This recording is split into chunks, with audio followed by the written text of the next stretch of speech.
have another article from a $5 patron, Ivan Shrivi Jr. He spelled out his name so I wouldn't screw it up. I know pronouncing names is not my strength. There's an article, Tulsi Gabbard is not your friend, and it's a very valid article going into all of the good and bad of Tulsi Gabbard. Since I've spoken highly of her, it's worth talking about, and Ivan Shrivi Jr. has said that he is backing Nina Turner. If we don't even know who's running in 2020. So here's what this article goes into. It goes through Tulsi Gabbard's record. So it started when she was a lot younger. She was, you know, she said very sort of right-wing conservative things, and she was anti-gay and stuff like that. And then as she got older, she said, you know, I changed my mind from going over, you know, being deployed with the military and seeing how religious extremism and so that's fair that she changed her mind. It's good to question her, and here's why. And I'm glad, Ivan, that you sent this, because we all got kind of tricked by Obama, right? And we got to make sure we're not jumping on fake progressives. I know Jimmy Dores talked about Ro Khanna, and then Debbie with Sane Progressives was like, no, he's not a real progressive. And Jimmy Dore has said publicly, like, his purity test is just, you know, $15 an hour, single payer health care, and you know, college for everybody, and you know, or something like that. I'm paraphrasing, but he goes, those are my purity tests. If you have different ones, don't vote for him. Which is a very valid thing. I'll say this too. Here's where I'm coming from, and then I'll go into the specifics of this article. I just want to find a real progressive. I want to see somebody out there. I want to see real progressives running. I want to see people actually pushing things. I want to see people questioning stuff. So when Tulsi Gabbard questions our rocket attacks of Syria and is very, very public about we don't need another regime change because I was over there, I like hearing that. And the fact that she has said sort of we need to stop doing this with then, so Bannon and some alt-right people will then get behind her, that to me isn't enough. That to me isn't enough. They're isolationists, and that's their whole thing. So anyone that says that, and also I wouldn't doubt it if it's a Breitbart tactic of like, oh, she could actually have some real power, so let's say that we're behind her because it'll throw people off of the left. That is not enough of a reason for me. And again, if this article makes you go, or you already are like, I don't know about Tulsi, good for you. I'm not saying Tulsi, vote for her. This is another thing I've talked a lot about on this show. We need to get away from this team tribalism. Tulsi's my candidate, you better back her. No, not saying that. Let's have this discussion and debate about anybody. Let's have it about Nina Turner. Let's have it about anybody that's going to try to run and claim to be a liberal progressive. Let's really vet them so that we don't get tricked again. And I think that's one of the reasons why many of us were like, no, we're going for Bernie. We're not going for Hillary, because he was the only guy saying these things. She's just another corporate politician. You know, the difference between the Democrats and the Republicans is the Republicans are just a little bit better at showing their disdain for working class people. They're a little bit better at hiding their disdain. Both those parties could give a shit about poor and middle class people. They don't care at all. The Republicans are just better at hiding it and making it seem like they care. The Democrats just aren't that good at hiding. It's very obvious the Democrats don't give a shit about poor and working class people, and the Republicans are good at pretending that they are.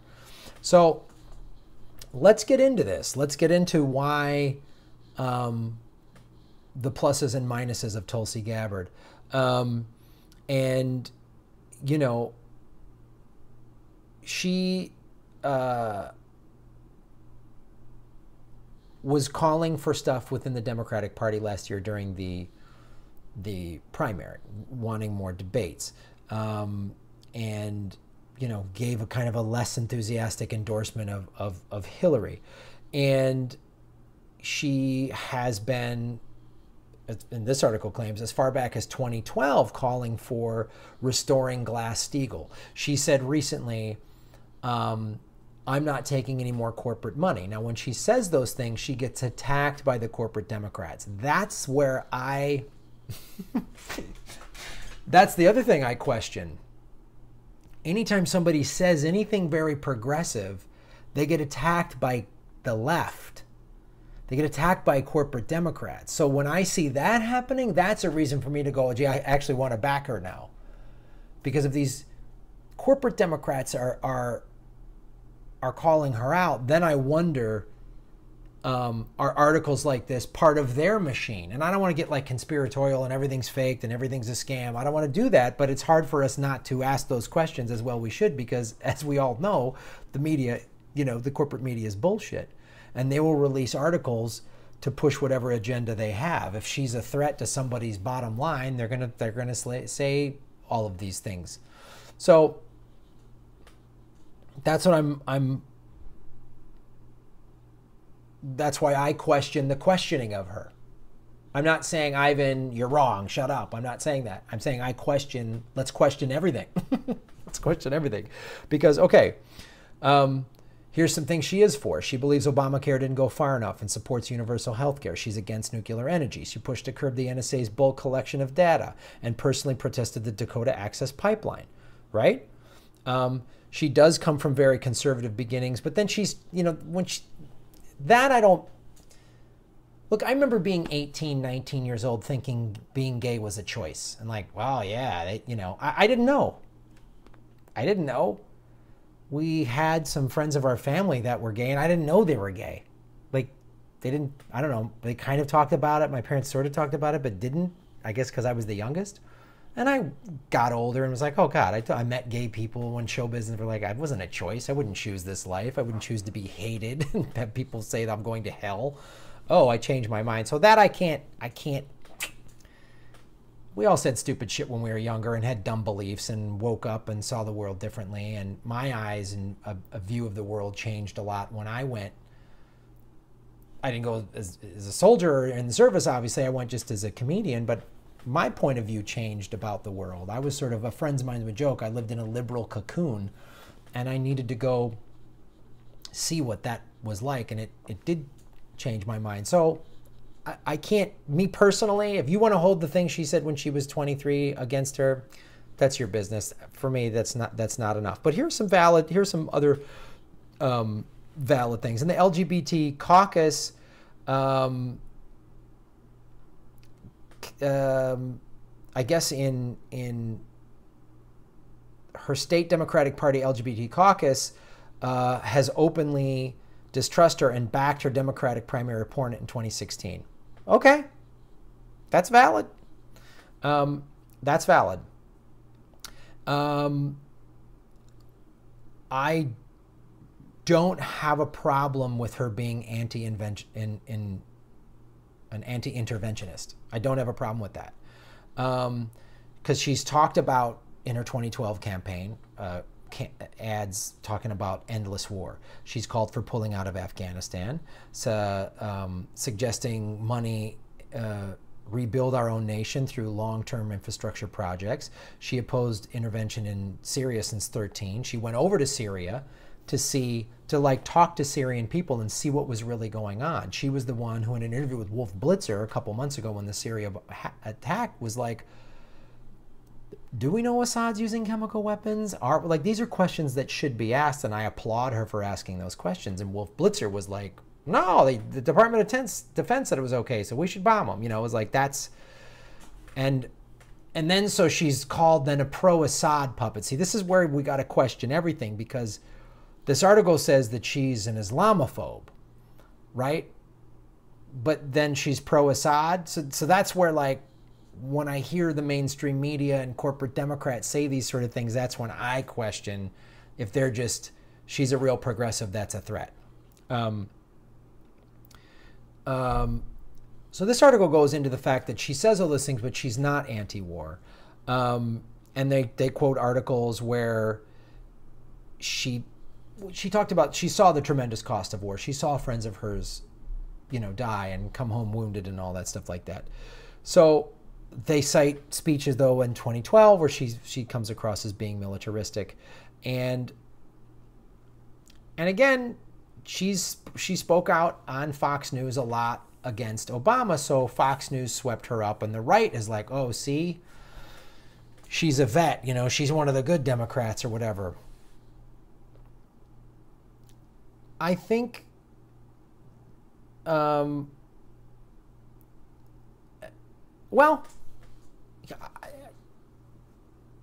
I think it's valid. Just because Fox News or someone on the right says they support someone is not a reason to completely write them off. But you need to ask yourself, oh, is she a fake progressive? Is she going to do what Obama did and say, oh, I'm going to pull us out of Iraq and Afghanistan, and then just go into this endless drone striking special ops wars that never end, and we go from 2 to 7 wars? That's a valid question to ask her, because she's worked in the military industrial complex. So maybe she will buckle to them, as every president has since World War II. But here's a quote. In short, when it comes to the war against terrorists, I'm a hawk, she told the Hawaii Tribune Herald last year. When it comes to counterproductive wars of regime change, I'm a dove. And that's a very valid question. Does that mean she's okay with this sort of... She talks about no endless war, but she's gone on Bill Maher and talked about Islamist extremists and they're dangerous and just giving them jobs won't do it. That's not enough. So I don't know. Maybe that's an area just is valid criticism, and you can say that's an area I don't agree with her on, but I still support her. Or that could be a tipping point for you. You could say, you know what, I don't like that. That sounds too much like she's a vet. She might be, you know, a hawk in dove's clothing, so I don't trust her. That's a valid thing. She was critical of Obama not saying the words Islamist extremism, but I can understand that too, why he wouldn't say that. I mean, there are Islamist extremists. There are people willing to do awful, dangerous, horrifying things. That's a fact. That's a fact. I believe, as I've said on the show, bombing civilians creates more of those people. They have no economic opportunities over there, so they're more inclined to join ISIS or Al-Qaeda, anything like that. As I said, when I heard about this when I was first in Afghanistan, how we got rid of the poppy fields because, oh, no war on drugs in Afghanistan. So the poppy farmer has no way to make a living. There's not many other crops to do. So the Taliban and Al-Qaeda come in and go, here, we'll pay you some money to go put this, you know, this package over there by the road. And then we'll pay this guy another some money and hit this phone number when the convoy goes by, and boom, IED. So I think it's valid. The reason why I'm not so quick to bail on her because I hear these things is because it is a very complex situation. I think if we reduce our military budget, we stop with the drone striking, we stop with the endless wars, we build money in this infrastructure, and overseas, actually not build and destroy, but like build schools and stuff like that, as we need to do here, I think we would see terrorism come way, way down. I honestly think we do. Will it be over like that in a couple of years? No. There would still be fanatics who would be willing to do awful things. But if we started to make that happen, if we got Palestine back then and started to say, look, and I know people on the right go, oh, just give them everything. They'll just take. No. Be fair, be reasonable. And you start making concessions and being fair with reasonable someone. Then when they overreact, you can say, wait a minute now, I gave you this. We gave you this. We are helping your country. We are helping your situation. Are evil, crazy people going to just be gone like that if we build a bunch of schools and give everybody jobs? No, there's always, that's going to happen. It will be a lot less though. That's what I believe. So you might think she's the perfect person for this. Or you might think, nope, I don't want to do this. I don't buy anything at all. So it's a really solid it's a really solid article, Ivan. I appreciate you sending it. This is why I love this show, and you guys on the Patreon that get to send me these articles. I like being challenged like this. The show isn't about you all have to agree with me and blah, blah, blah. Maybe I'll change my mind. I don't know. I want to learn more about it. It's not 2020 yet. It's 2017. So I don't know who's going to rise up. Bernie might run again. I want to learn more about Nina Turner.